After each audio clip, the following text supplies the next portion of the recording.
Olá, boa noite, tudo bem? Respeitáveis acadêmicos da nossa disciplina de Direito Ambiental, da Faculdade de Antunes, este professor que vos fala está gravando essa aula de hoje para replicar, para repassar aos senhores, haja vista que nesta quinta-feira o professor Antônio Henriques estará ministrando a aula, de forma remota, porém em tempo real com os senhores. Sendo assim, a nossa aula estará sendo enviada por meio do nosso link, do nosso canal do YouTube, para que os senhores possam acompanhar também, pois a nossa aula será na quinta-feira. Contudo, haja vista que estamos trabalhando de forma virtual, de forma digital, né? Então, os nossos meios eletrônicos nos proporcionam essas alternativas. Portanto, o professor já está mandando essa aula, que é a aula de hoje, né? Nossa aula de quinta-feira de Direito Ambiental. Bom, vamos lá. Pessoal, aula. Nós trabalhamos responsabilidade administrativa, responsabilidade civil, agora a nossa responsabilidade penal, tá certo? Mas, antes de adentrarmos, né, ou antes de tratarmos da responsabilidade penal por danos ambientais, este professor faz uma revisão, como sempre, a retomada dos estudos. Então, vamos aqui compartilhar a tela com os senhores, para que façamos aí uma revisão da responsabilidade administrativa, bem como a civil, de forma rápida, né? Então, vamos acompanhar aí, turma. Falamos da tríplice penalização, que é a responsabilidade administrativa, civil e penal por dano ambiental, né? Lembrando que aquele, quando eu digo aquele, pessoa física ou pessoa jurídica, que cometer um dano ambiental, poderá sofrer a tríplice penalização, que está inserida lá no artigo 225, parágrafo 3º da nossa Constituição Federal. Lembrando, olha aqui, aí a tríplice penalização, as condutas consideradas lesivas ao meio ambiente sujeitarão os infratores, pessoa física ou jurídica, às sanções penais e administrativas, independentemente da obrigação de reparar os danos. Está lá no artigo 225. Também a responsabilidade objetiva, né? Independentemente da existência de culpa. Se houve nexo de causalidade, aquele que gerou um dano será obrigado a reparar esse dano. Né? Está lá no artigo 14, parágrafo 1º da Política Nacional do Meio Ambiente, que é a Lei 6938 de 1980. Falamos também da responsabilidade administrativa, né? Quando tratamos aí, lembrar de poder de polícia ambiental, né? Poder de polícia administrativa, no nosso caso, poder de polícia ambiental. Lembrando que o artigo 70 até o artigo 76 da Lei dos Crimes Ambientais tratam dessa responsabilidade administrativa. Base legal do poder de polícia encontra-se, né, o conceito legal no artigo 78 do CTN, né? Falamos aí do conceito de infração, falamos do processo administrativo, lembrando 20, 30, 25. 20 dias para apresentar a defesa, 30 dias para a autoridade competente julgar, 20 dias para recorrer, se não der certo, 5 dias para pagar. Falamos aí também da súmula 467 do STJ, que prescreve em 5 anos, contados do término do processo administrativo, a pretensão da administração pública. Para quê? Para promover a execução da multa. Lembrando que a multa tem início com R$ 50 e vai até R$ 50 milhões. Está lá no artigo 76 da lei. O artigo 72 traz as penalidades, né? Advertência, multa simples, as sanções administrativas, multa diária, apreensão dos produtos, subprodutos, destruição de utilização de produtos, suspensão de venda de fabricação de produto, embargo de obra, demolição de obra e suspensão total ou parcial das atividades. Professor, tem que aplicar na sequência, não há necessidade, tá certo? Obviamente. Olha só, quando falamos de demolição da obra, ela pode ser aplicada de imediato, porém, é medida extrema, tá certo? Somente em caso de irregularidade insanável, do dano, perigo à saúde pública ou de grave dano ambiental. Lembrando que é a mais forte das medidas, sem dúvida. Olha aí, inclusive o artigo 79A fala, né, ele autoriza para aqueles órgãos que compõem o CISNAMA, né, Conselho Nacional do Meio Ambiente, Ministério do Meio Ambiente, IBAMA, ICMBio, Secretaria Estadual do Meio Ambiente, Secretaria Municipal do Meio Ambiente, a celebrar título de compromisso, né, doutores, termo de compromisso, com força de título executivo extrajudicial. Para quê? Visando a adequar, está lá no artigo 79A da Lei dos Crimes Ambientais, que é a 9.605 de 98, visando adequar esse empreendimento, essa obra, por exemplo, que esteja em construção, visando adequar essa obra. Se a obra já estiver de acordo com a legislação ambiental, né, no caso da responsabilidade administrativa que estamos tratando, evita-se a demolição da obra que está inserida no artigo 72. Medidas restritivas que estão no artigo 72, parágrafo 8º, que são suspensão, cancelamento de registro, perda ou restrição de incentivos e benefícios fiscais, perda ou suspensão de participação em linhas de financiamento em estabelecimentos oficiais de crédito, bem como proibição de contratar com o poder público por um período de até 3 anos. Existe essa proibição de forma específica para a pessoa jurídica, que vamos tratar, bem como em decorrência do crime ambiental. Então, vamos lá. Os valores arrecadados vão para o Fundo Nacional do Meio Ambiente, se for, né, em decorrência, se a multa for aplicada pela União, Fundo Estadual do Meio Ambiente, se for pelo Estado, ou Fundo Municipal do Meio Ambiente, se for aplicada pelo município. Forma de mensurar essa multa, está lá no artigo 74. Terá por base a unidade hectare, metro cúbico, quilograma. Por exemplo, se for um descumprimento da norma ambiental com relação ao desmatamento, né? Desmatamento de forma sem a devida licença ou em desacordo com a licença. Eu vou mensurar com base em hectare. Passando para o artigo 75, doutores, lembrando que é a revisão, nós temos o valor das multas, né? Que vão de R$50 até 50 milhões de reais. Bom, e as multas e demais penalidades serão aplicadas após laudo técnico elaborado pelo órgão competente, identificando ou mensurando a dimensão do dano, tá certo? Vamos lá. E é importante salientar, lembrando que se a multa for imposta pelo Estado, município, ou Distrito Federal ou territórios, e aquele que degradou o meio ambiente já pagou a multa, ela substitui a multa federal na mesma hipótese de incidência, por exemplo. Se o seu cliente já efetuou o pagamento, ele não é obrigado a efetuar novamente. Por quê? Se for com relação à mesma hipótese de incidência. Bom, acerca da responsabilidade civil, doutores, lembramos que o princípio aí do poluidor-pagador, né? Falando aí da responsabilidade civil ambiental agora. Revisão. Lembrando que o princípio do poluidor-pagador é o fundamento principal dessa responsabilidade, né? Ela está pautada, lastreada no princípio do poluidor-pagador. Bom, lembrando aí que o dano ambiental é a lesão aos recursos ambientais, que é a atmosfera, as águas interiores, superficiais, subterrâneas, os estuários, o mar territorial, o solo, o subsolo, os elementos da biosfera, a fauna e a flora. Lembrando também o conceito de poluidor está lá na Política Nacional do Meio Ambiente, bem como esse conceito que acabamos de apresentar no artigo 3º e 5º, que é a Lei 6938, que é a Política Nacional do Meio Ambiente. No seu artigo 3º, a lei apresenta aspectos conceituais. Olha o conceito de poluidor. É a pessoa física ou jurídica de direito público ou privado, responsável direta ou indiretamente por atividade causadora de degradação ambiental. Bom, o artigo 14 estabelece a responsabilidade civil, né? Que é a responsabilidade civil objetiva por dano ambiental, que é a responsabilidade de indenizar ou reparar, tá? Os danos causados ao meio ambiente e a terceiros, independentemente da existência de culpa. Portanto, a responsabilidade civil por dano ambiental será objetiva.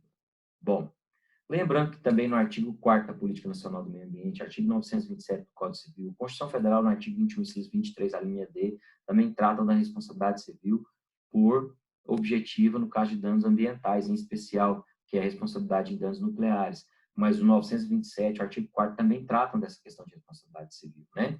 Olha só, a responsabilidade objetiva, ela afasta a turma investigação e discussão de culpa, mas não prescinde do nexo causal, replicando o professor Edson. O nexo causal é fundamental, é primordial comprovar o nexo de causalidade entre a minha atividade e o dano causado, tá bom?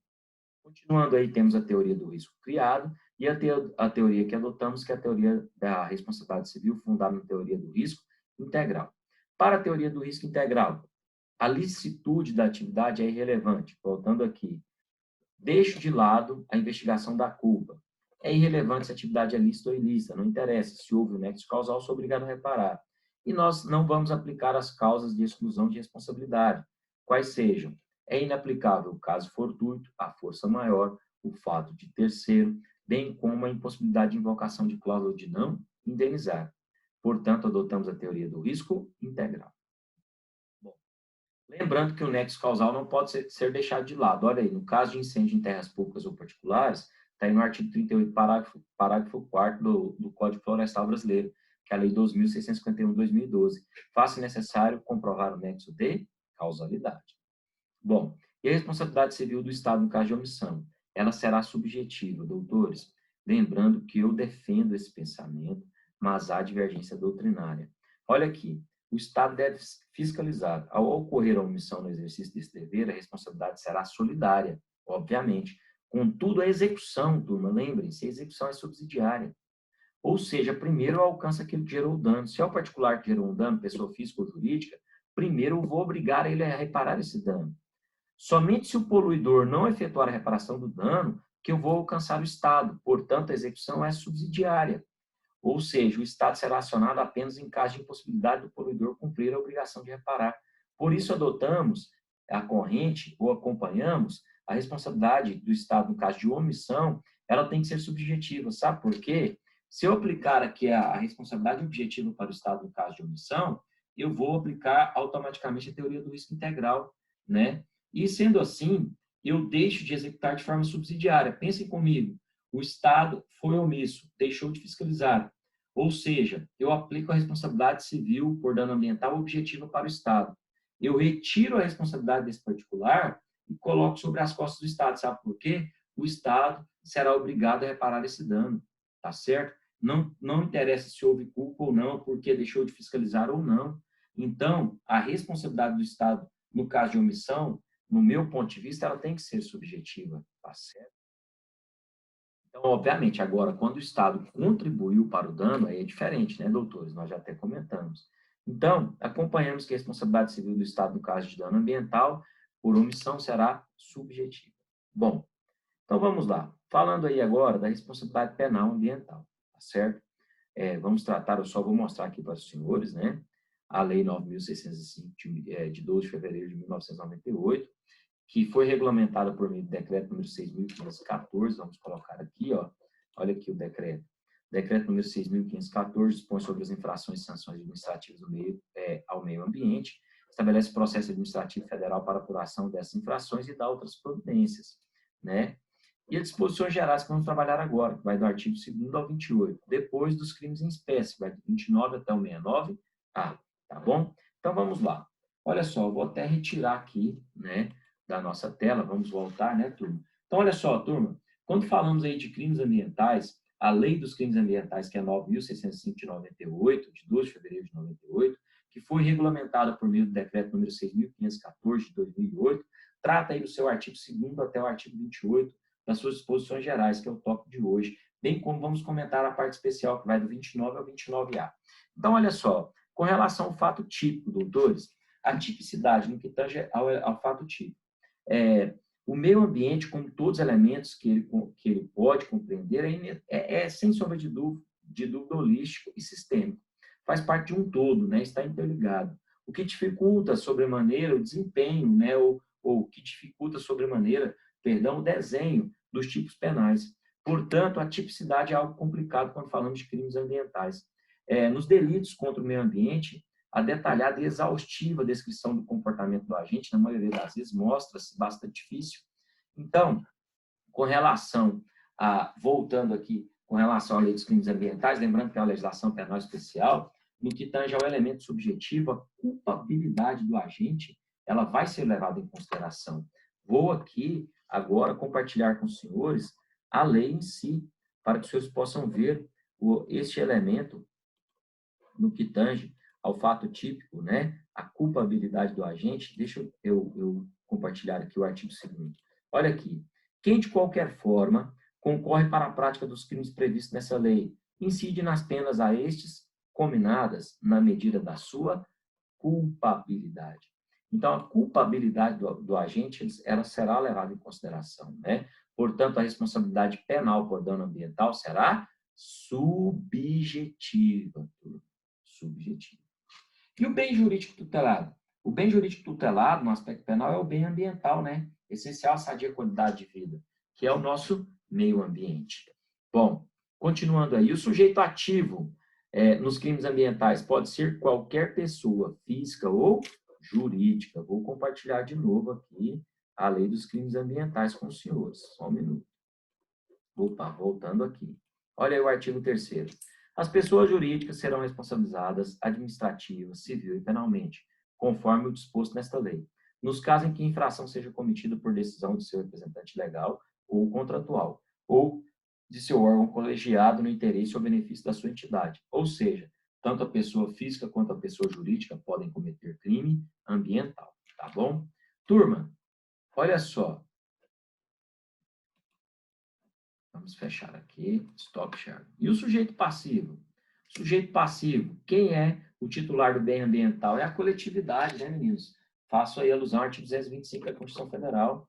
Então, o titular do bem jurídico lesado ou ameaçado com relação à conduta criminosa é o titular, né, desse bem jurídico lesado, que no nosso caso é o meio ambiente, que pertence à coletividade. Continuando aí, doutores, o artigo 2º, que nós já acabamos de ler, como regra, então, como diz a lei, né, os crimes ambientais, como regra, eles são crimes comuns, ou seja, qualquer um pode cometer esse crime. Em especial, faço alusão tanto à pessoa física como à pessoa jurídica. Também aquela pessoa física que está estritamente ligada, né, à pessoa jurídica, que está lá no artigo 2º, na parte final. Neste caso, a lei ela estabelece uma hipótese de relevância da omissão, né? Olha só. E uma outra questão que a lei adotou, que é a teoria da dupla imputação ou coautoria necessária. Está lá no artigo 3º, parte final, que eu mostro para os senhores. Olha aqui. Atenção, a teoria da dupla imputação ou coautoria necessária. Artigo 3º, parágrafo único, né? Que diz o seguinte: a responsabilidade das pessoas jurídicas não exclui das pessoas físicas, autoras, coautoras ou partícipes do mesmo fato. Artigo 3º da Lei dos Crimes Ambientais, adotou a teoria da dupla imputação ou coautoria necessária, né, turma? Olha só, com relação, já realizamos a leitura do artigo 3º, a pessoa jurídica pode cometer crime ambiental. É constitucional ou inconstitucional? Turma, é constitucional. Então, a Lei dos Crimes Ambientais regula, estabelece, né, ela trata um sistema autônomo de penas para as pessoas físicas, possui um sistema autônomo, ela aplica as penalidades de forma específica para pessoas físicas, bem como para as pessoas jurídicas. Nas pessoas jurídicas, vai do artigo 21 da Lei dos Crimes Ambientais até o artigo 24. Então, quando eu falo que é constitucional, porque está lastreado no artigo 225, parágrafo 3º também da Constituição. Adotamos a teoria da realidade ou organicista, que foi elaborada na Alemanha por Otto Gerke. E olha só, para essa teoria, a pessoa física não se confunde com a pessoa jurídica, portanto, ela pode sim delinquir. Obviamente que eu não vou aplicar uma pena, né, uma pena privativa de liberdade para a pessoa jurídica. Por isso, a lei estabeleceu um sistema autônomo. Lá no artigo 21 até o artigo 24 são as sanções aplicáveis às pessoas jurídicas. Olha aqui. E tem a teoria também que entende que a teoria da ficção, né? A corrente que entende que a pessoa jurídica não pode cometer crime, segundo a qual a pessoa jurídica ela não possui vontade própria e, portanto, não pode delinquir, né? Miguel Reale Júnior, inclusive, defende essa teoria. Portanto, entende que a pessoa jurídica não pode cometer crime. E esse artigo 3º seria inconstitucional, mas é constitucional. Está lastreado no artigo 3º da Lei dos Crimes Ambientais. Pessoa jurídica pode cometer crime, bem como o artigo 225, parágrafo 3º da nossa Constituição Federal, que já realizamos a leitura, né? Então, tanto a pessoa física quanto a pessoa jurídica podem cometer crimes. Atenção, a lei tratou de forma específica a pessoa jurídica do artigo 21 até o artigo 24, tá bom? Continuando aí. Turma, vou compartilhar com os senhores o artigo 4º. Vou compartilhar e comento. Olha o artigo 4º. Poderá ser desconsiderada a pessoa jurídica sempre que sua personalidade for obstáculo ao ressarcimento de prejuízos causados à qualidade do meio ambiente. Vou explicar. Turma, não confundir o artigo 4º com o artigo 24. Eu não falei que a Lei dos Crimes Ambientais trata de forma específica aqui da pessoa jurídica? Olha aqui, ó. Artigo 21. As penas aplicáveis isolada, cumulativa ou alternativamente às pessoas jurídicas, de acordo com o disposto no artigo 3º, são. Lembrando que o artigo 3º diz que as pessoas jurídicas poderão cometer crime ambiental. Multa, restritiva de direitos e prestação de serviço à comunidade. Vamos lá no artigo 24, que é uma pena. Olha a pena do artigo 24 da pessoa jurídica. A pessoa jurídica constituída ou utilizada preponderantemente com o fim de permitir, facilitar ou ocultar a prática de crime ambiental, definido nessa lei, claro, terá decretada sua liquidação forçada. Seu patrimônio será considerado instrumento do crime como tal perdido em favor do Fundo Penitenciário Nacional. Esses valores ou patrimônio da pessoa jurídica que foi constituída preponderantemente com a finalidade específica de permitir, facilitar ou ocultar a prática de crime ambiental. Turma, acompanha aqui. Olha só, se essa pessoa jurídica ela for constituída com a finalidade ou utilizada preponderantemente com o fim de permitir, facilitar ou ocultar crime ambiental, ela terá decretado a sua liquidação forçada. É uma pena. A pena da liquidação forçada. A pessoa jurídica deixa de existir, entre aspas. É uma pena de morte. Foi muito comentado, muito discutido o artigo 24. Por quê? Se a lei dos crimes ambientais apresenta, né, um sistema autônomo, tratou de forma específica da pessoa física e da pessoa jurídica, o nosso ordenamento jurídico pátrio, não, a regra geral, não permite a pena de morte. Não haverá pena de morte, salvo no caso de guerra declarada, né? Portanto, se a pessoa jurídica tem decretado sua liquidação forçada, ela deixa de existir. Doutores, o artigo 24 é uma pena, é uma sanção aplicável à pessoa jurídica, é a liquidação forçada. Se a pessoa jurídica for constituída, foi criada com a finalidade ou utilizada preponderantemente ou principalmente ou primordialmente para permitir, facilitar ou ocultar a prática de crime ambiental, eu posso decretar a sua liquidação forçada, ela deixa de existir e todo o seu patrimônio vai para o Fundo Penitenciário Nacional. Será perdido em prol do Fundo Penitenciário Nacional. Professor, por que não Fundo Nacional do Meio Ambiente? Porque estamos falando de pena, estamos falando de crime ambiental. Permitir, facilitar ou ocultar a prática de crime ambiental será perdido em prol do Fundo Penitenciário Nacional. E, turma, atenção. Se eu estou falando de multa, né, da responsabilidade administrativa, tudo bem, vai para o Fundo Nacional do Meio Ambiente, Fundo Estadual, Fundo Municipal. Nesse caso, não. Ela foi constituída, ela foi criada com a finalidade principal de cometer crime ambiental. Liquidação forçada é uma pena. A pessoa jurídica deixa de existir. Agora, eu volto aqui no artigo 4º para mostrar a distinção. Olha o artigo 4º. Poderá ser desconsiderada a pessoa jurídica sempre que sua personalidade for obstáculo ao ressarcimento de prejuízos causados à qualidade do meio ambiente. Ocorreu um determinado dano ambiental. A pessoa jurídica, ela começou, né, ocorrer aí um conflito, ou seja, o artigo 28 do Código de Defesa do Consumidor, artigo 50 do Código Civil, que tratam aí também da desconsideração, ocorreu aí uma confusão patrimonial. Doutores, eu posso desconsiderar a personalidade, alcançar o patrimônio dos sócios, reparar o dano e a pessoa jurídica volta a ter a sua vida normal.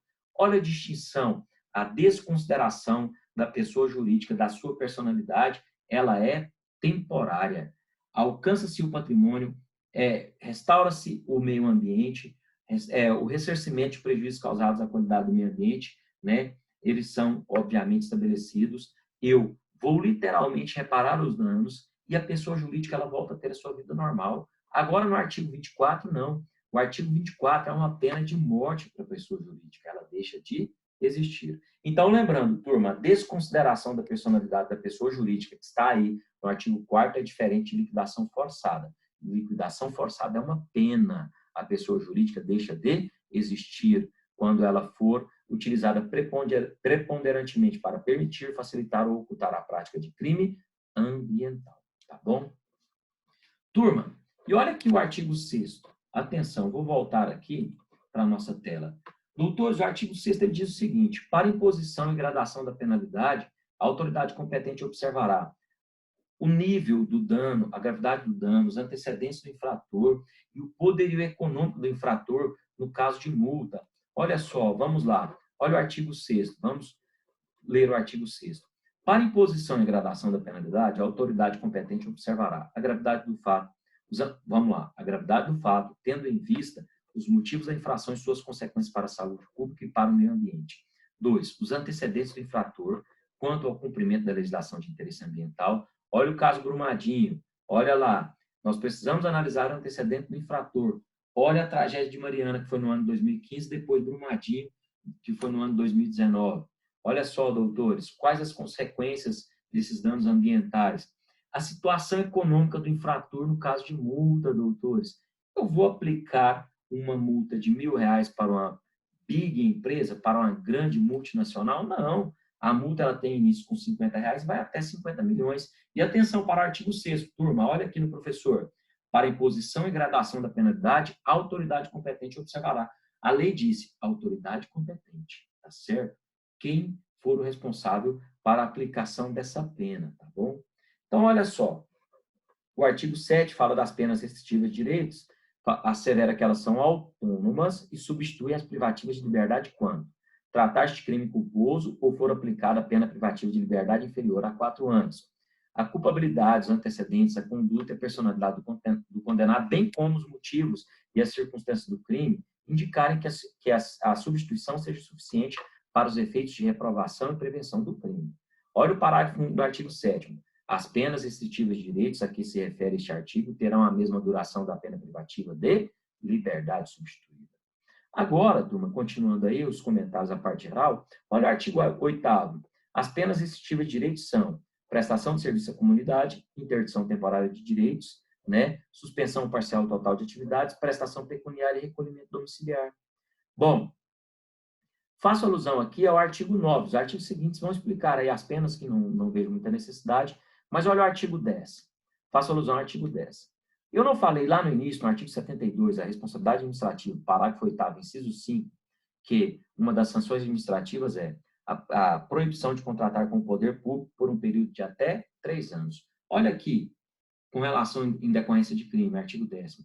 As penas de interdição temporária de direitos são a proibição de contratar com o poder público, de receber incentivos fiscais ou quaisquer outros benefícios, bem como participar de licitações pelo prazo de 5 anos, no caso de crimes dolosos, 5 anos no caso de crimes dolosos e 3 anos no caso de crimes culposos. Essa proibição de contratar com o poder público, bem como participar de licitações ou receber benefícios, é em decorrência do crime. 5 anos a proibição no caso de crime doloso e 3 anos no caso do crime culposo. Beleza? Faço alusão agora, turma, ao artigo 12. Olha o que diz aí o nosso artigo 12. A prestação pecuniária, ela consiste no quê? No pagamento de dinheiro. Vamos lá. A prestação pecuniária, doutores, é diferente da multa, tá bom? Lembrando, nós temos a multa em decorrência da responsabilidade administrativa, está lá no artigo 70 até o artigo 76 da Lei dos Crimes Ambientais. Temos a prestação pecuniária e temos a multa em decorrência do crime. Por exemplo, vou lá no artigo 29. Olha o artigo 29. Matar, caçar, perseguir, apanhar espécies da fauna silvestre, nativos ou em rota migratória, sem devida permissão ou licença ou autorização da autoridade competente, ou em desacordo com a obtida. Pena: detenção de 6 meses e multa. Essa multa em decorrência do crime, que nós vamos comentar daqui a pouco, turma. Voltando aqui para o artigo 10º, artigo 12. A prestação pecuniária, turma, que é diferente da multa em decorrência da responsabilidade administrativa, que é diferente da multa em decorrência do crime, ela tem um fim social. Acompanhe aqui comigo. A prestação pecuniária consiste no pagamento em dinheiro à vítima ou entidade pública ou privada, com fim social, de importância fixada pelo juiz, que não pode ser inferior a um salário mínimo, nem superior a 360 salários mínimos vigentes.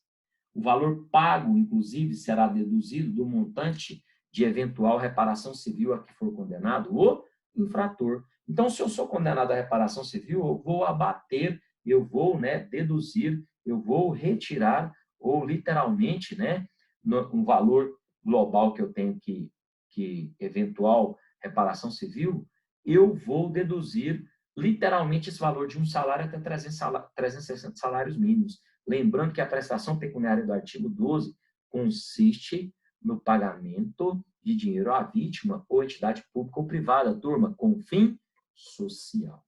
Então, vamos lá. Já falamos que essa prestação pecuniária é diferente de multa, que é diferente da multa em decorrência da responsabilidade administrativa, que vai de R$50 até 50 milhões, que é diferente da multa em decorrência do crime, doutores? Então, vamos lá.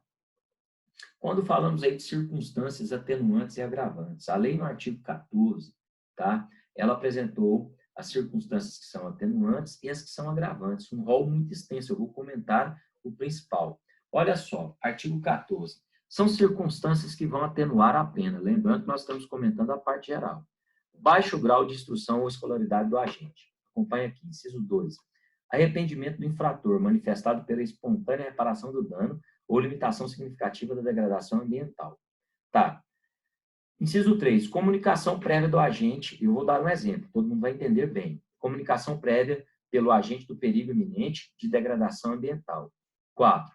Colaboração com os agentes encarregados da vigilância e do controle ambiental. são circunstâncias que vão atenuar a pena. Baixo grau de instrução e escolaridade do agente. Senhores, aquele agente que tem um baixo grau de instrução ou escolaridade, ele tem que ter a sua pena atenuada. Porque, às vezes, o cometimento de determinados crimes ambientais é algo cultural em determinadas regiões. Às vezes, o agente não possui a instrução ou bem como a escolaridade suficiente para definir ou delimitar ou até mesmo com relação ao discernimento, com relação a esses crimes que ele está cometendo. Portanto, o magistrado, na hora de aplicar a pena, na hora da dosimetria da pena, ele vai levar em consideração o artigo 14. Olha só um exemplo, eu cometi um dano ambiental. O que eu faço? Eu penso, meu Deus, o que eu vou fazer agora? Eu tento reparar o dano de todas as formas, eu tento um incêndio. Né? Por exemplo, eu em decorrência de uma conduta minha, de uma atividade minha, eu gerei um incêndio em minha propriedade. E eu tento apagar de todas as formas o fogo, eu comunico à autoridade, eu ligo para a Polícia Civil, para o Corpo de Bombeiro, para a Defesa Civil, para a Polícia Militar, né? Entro em contato com o Ministério Público, enfim, eu tomo Secretaria Municipal Estadual do Meio Ambiente, eu tomo todas as medidas necessárias, eu coloco os meus funcionários da minha propriedade rural à disposição do poder público, caminhão, trator, enfim, eu tomo todas as medidas para atenuar o dano. Doutores, são circunstâncias que vão atenuar a minha pena, elas deverão ser levadas em consideração. E as agravantes? As circunstâncias agravantes estão aí no artigo 15, olha só. São circunstâncias que agravam a pena quando não constituem ou qualificam o crime. Primeiro, a reincidência nos crimes de natureza ambiental. Segundo, ter o agente cometido a infração. Doutores, lancem um olhar para a linha H, para a linha I e para a linha J. Olha só. H, ter cometido o crime em domingos ou feriados. E, à noite. J, em época de seca ou inundações. Doutores, cometer o crime em domingos ou feriados. Por que, professora, a minha pena tem que ser aumentada? Porque, atenção, nesse período a fiscalização ela é mais deficiente. Período noturno, idem. Épocas de seca ou inundação, a mesma coisa, doutores. Olha só, continuando. Então, já falamos das circunstâncias que atenuam ou agravam a pena. Lançar o olhar nas alíneas H, I e J, tá? Porque nesse período a fiscalização é mais deficiente. Por isso, tem que ser uma circunstância que vai, né, literalmente, agravar a minha pena. Lembrando que o artigo 15 fala, são circunstâncias que agravam a pena quando não constituem ou qualificam. Porque se lá na parte especial for uma circunstância que vai qualificar, né, o crime, eu não vou aplicar a qualificadora da parte especial e, de novo, a circunstância que agrava a pena do artigo 15. Por exemplo, vamos lá. Artigo 54.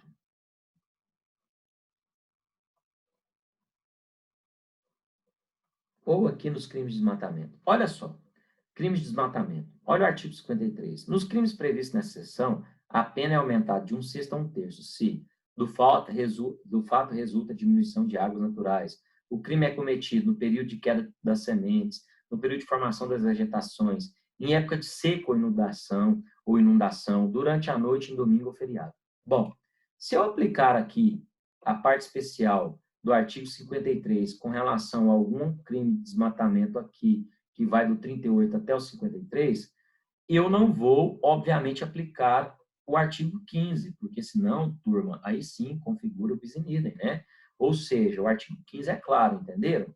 São circunstâncias que vão agravar a pena quando não constituem ou qualificam o crime. Se constituem ou qualificam o crime, eu aplico, por exemplo, lá da parte especial, artigo 53, e na dosimetria da pena eu não aplico novamente o artigo 15, né? Aqui o período noturno, ou em época de seca ou inundações, ou domingos ou feriados, tá? Só para a turma entender bem. Bom, vamos lá. Turma, quando falamos aí, né, dos crimes previstos nessa lei, eu posso aplicar a suspensão da pena. Olha aí, lembrando que eu vou revisar tudo que eu estou falando agora, hein? Artigo 16. Nos crimes previstos nessa lei, a suspensão condicional da pena pode ser aplicada nos casos de condenação à pena privativa de liberdade não superior a 3 anos, tá certo? O artigo 17, ele fala que a verificação da reparação a que se refere ao artigo 78, né? Aí eu faço alusão ao artigo 27 e 28 que vamos comentar, será feita mediante laudo de reparação do dano ambiental, tá? Então, o laudo de reparação do dano ambiental é primordial. Porque o artigo 27, turma, bem como o artigo 28, são benefícios que a lei apresenta, né? Nós vamos trabalhar com os senhores, que é a transação penal, bem como a suspensão condicional do processo, tá bom? Voltando aqui. Turma, quando falamos aí da multa, olha só, a multa ela será calculada segundo os critérios do Código Penal. Se ela se revelar-se ineficaz, ainda que aplicada no valor máximo, poderá ser aumentada até 3 vezes, tendo em vista o valor da vantagem econômica oferida. Portanto, a multa em decorrência do crime que nós realizamos a leitura, olha aqui o artigo 29, turma, olha aqui, matar, caçar, perseguir animal silvestre sem a devida licença ou autorização, ou em desacordo com a obtida. Pena, detenção de 6 meses a 1 ano e multa.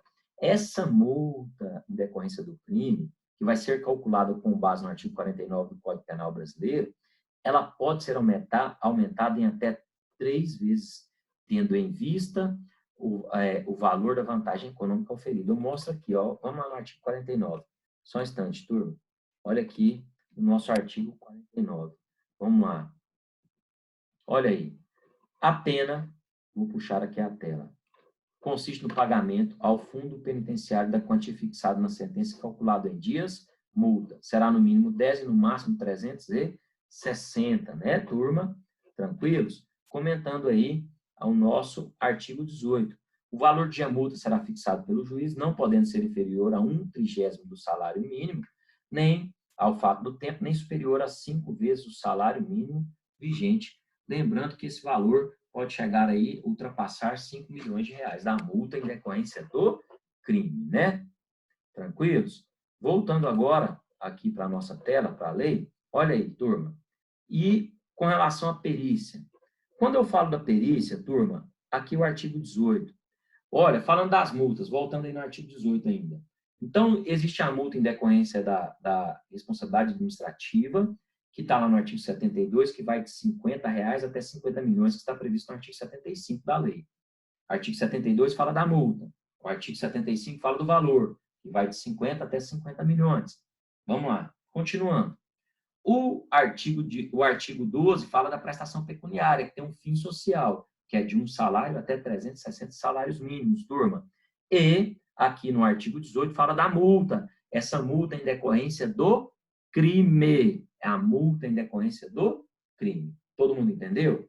Lembrando, pena, detenção e multa. Então, essa multa, que pode ser aumentada do artigo 18 em até 3 vezes, que é calculada com base no Código Penal, que está lá no artigo 49, que é dias multa, né?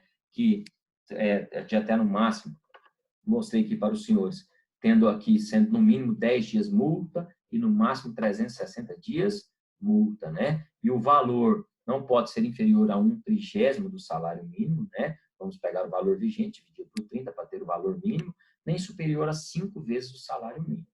Então, vamos lá. Lembrando, turma, reiterando, a multa em decorrência do crime é diferente da multa em decorrência da responsabilidade administrativa, que é diferente da prestação pecuniária, que tem o fim social. O artigo 19, bem como o artigo 20, olha aqui, falam da perícia e falam também que sempre que possível. Olha aí o 19. Os dois têm essa expressão, sempre que possível. Olha só, eu vou explicar. Artigo 19. A perícia de constatação do dano ambiental, sempre que possível, fixará o montante do prejuízo causado para efeito de prestação de fiança e cálculo de multa. Então, pode estabelecer fiança decorrente de crime ambiental? Claro que sim. Parágrafo único. A perícia produzida no inquérito civil ou no juízo civil poderá ser aproveitada no processo penal, instaurando-se, obviamente, o contraditório. Turma, sempre que possível, porque nem sempre é possível constatar o dano ambiental por meio de perícia. Às vezes o dano é tão grande, exemplo, tragédia de Brumadinho, que é algo que não pode ser mensurado. Olha aí o artigo 20. A sentença penal condenatória, olha de novo, sempre que possível, porque nem sempre é possível, fixará o valor mínimo da reparação dos danos causados pela infração, considerando os prejuízos sofridos pelo ofendido ou pelo meio ambiente. Parágrafo único. Transitada em julgado a sentença condenatória, a execução poderá efetuar-se pelo valor fixado nos termos do caput, sem prejuízo da liquidação para apuração do dano efetivamente sofrido. Turma, então vamos lá. Dando continuidade, olha aí a pessoa jurídica. A lei tratou da pessoa jurídica no artigo 21 até o artigo 24, ou seja, o sistema é autônomo, pessoa física tem as suas penas e a pessoa jurídica possui as suas penas de forma específica. Por exemplo, eu não aplico uma pena privativa de liberdade para a pessoa jurídica. Vamos lá? Olha aí, doutores. Atenção, turma. Vou tirar aqui do stop share. Aliás, vou retornar. Tá bacana, né? Vou continuar aqui. Olha só. As penas aplicáveis isoladas, cumulativa ou alternativamente às pessoas jurídicas, de acordo com o disposto no artigo 3º, são multa restritiva de direito, prestação de serviço à comunidade. As penas restritivas de direito à pessoa jurídica são suspensão parcial ou total de atividades, interdição temporária de estabelecimento, obra ou atividade, proibição de contratar com o poder público. Olha aqui uma restritiva de direitos que é específica da pessoa jurídica. A proibição de contratar com o poder público está lastreada no artigo 72, parágrafo 8º, inciso 5º, que pode ser por um período de até 3 anos, que é em decorrência da responsabilidade administrativa. Nós temos aqui a proibição de contratar com o poder público do artigo 10º, sendo 5 anos no caso de crimes dolosos e 3 anos no caso de crimes culposos, em decorrência do crime. E temos aqui a pena restritiva de direito específica da pessoa jurídica. Olha só, proibição de contratar com o poder público, bem como dele obter subsídios, subvenções ou doações. Turma, olha o parágrafo 3º. A proibição de contratar com o poder público para a pessoa jurídica. Lembrando que do artigo 21 até o 24 são questões específicas da pessoa jurídica. Então, a proibição, estou lendo o parágrafo 3º. A proibição de contratar com o poder público e dele obter subsídios, subvenções ou doações não poderá exceder o prazo de 10 anos. Lembrando que é uma medida restritiva de direito pesada, hein? Aplicável à pessoa jurídica.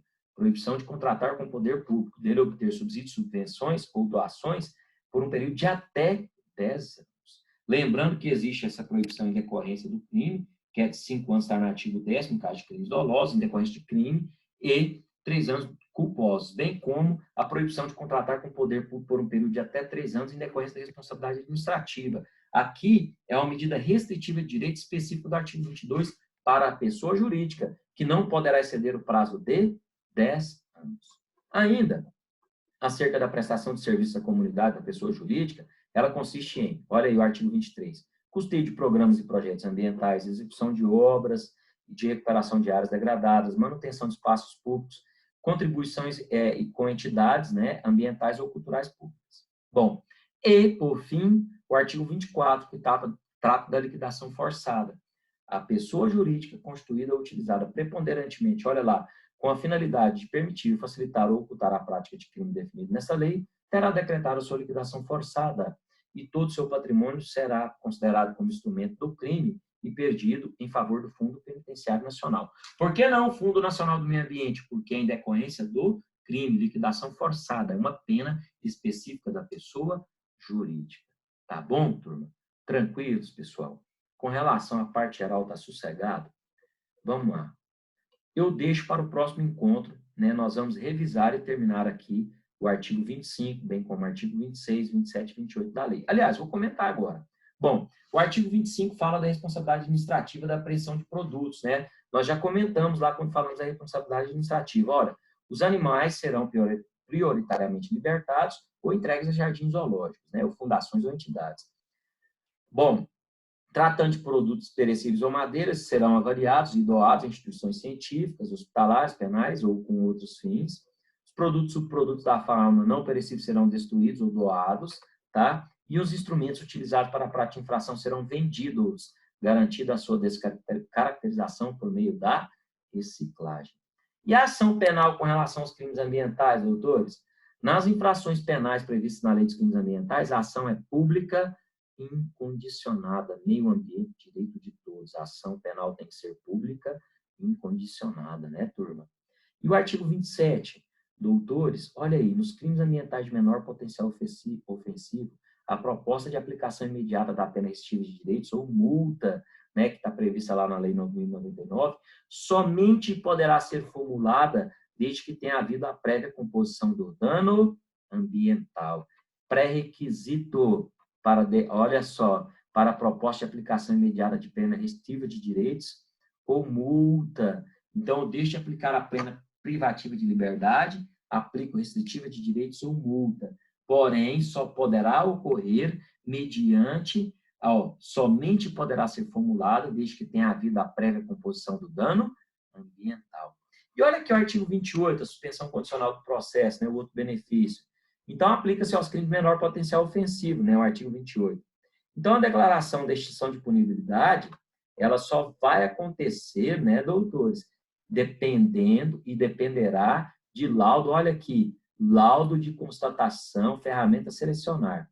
Vou pôr aqui, ó, artigo 28. A declaração de extinção da punibilidade que trata o parágrafo 5º do artigo do referido caput dependerá de laudo de constatação de reparação de dano ambiental. Então, o laudo, este sim é primordial, né, pessoal? Olha só, e esse prazo de suspensão do processo, ele pode ocorrer, ele pode continuar? Sim. Por exemplo, na hipótese de o laudo de constatação ambiental comprovar não ter sido completa a reparação, eu posso prorrogar esse prazo acrescido de mais um ano, tá certo? E esgotado aí, inciso 5, esgotado o prazo de prorrogação, a declaração de extinção da punibilidade do agente, ela dependerá de quê? De novo, laudo de constatação, né, para comprovar que o dano ambiental ele foi sanado, foi reparado. Atenção, doutores, esgotado o prazo de prorrogação da declaração de extinção da punibilidade, dependerá de laudo de constatação que comprovar ter o acusado tomado as providências necessárias à reparação integral do dano. Eu não consegui reparar o dano, o laudo ele é inconclusivo, comprovou que eu não reparei, mas eu tomei todas as providências. Excelência, eu tomei todas as providências. Se eu comprovar que eu tomei todas as providências, pode sim ocorrer a declaração de extinção da punibilidade do agente. Lembrando que a suspensão condicional do processo, bem como aí, né, o benefício do artigo 27, que é deixar de aplicar a pena privativa de liberdade para aplicar, né, uma medida restritiva de direitos ou multa, elas estão atreladas ao laudo de constatação de dano ambiental, tá? Lembrando que a proposta, né, a substituição aí da pena privativa de liberdade, deixar de aplicá-la para aplicar, né, a restritiva de direitos ou a multa, dependerá de laudo de constatação do dano ambiental, tá certo? Então, lembrando que os benefícios do sursis, bem como da transação penal, da suspensão condicional do processo, estão previstos aqui na Lei dos Crimes Ambientais, em especial no artigo 28, artigo 27, bem como lá no artigo 16 que nós comentamos. Dos crimes previstos nessa lei, a suspensão condicional da pena pode ser aplicada nos casos de condenação à pena privativa de liberdade não superior a 3 anos, tá bom? Lembrando aqui que os benefícios do artigo 27 e do artigo 28, falando aí, né, da ação e do processo penal, são voltados para os crimes de menor potencial ofensivo, tá bom, turma? Enfim, comentamos aí do artigo 2º até o artigo 28, né? No próximo encontro eu faço toda uma revisão e vamos aí transitar por meio da parte especial que vai do artigo 29 até o artigo 69A, tá bom? Fica aí, né, turma, voltando aqui, stop share, fica aí a nossa recomendação. Então, essa é a nossa aula de hoje. Próximo encontro, faça a revisão da responsabilidade administrativa, civil e penal e entre na parte especial, tá bom? Muito obrigado, fiquem com Deus. Qualquer dúvida, estarei online no nosso grupo, tá certo? Muito obrigado.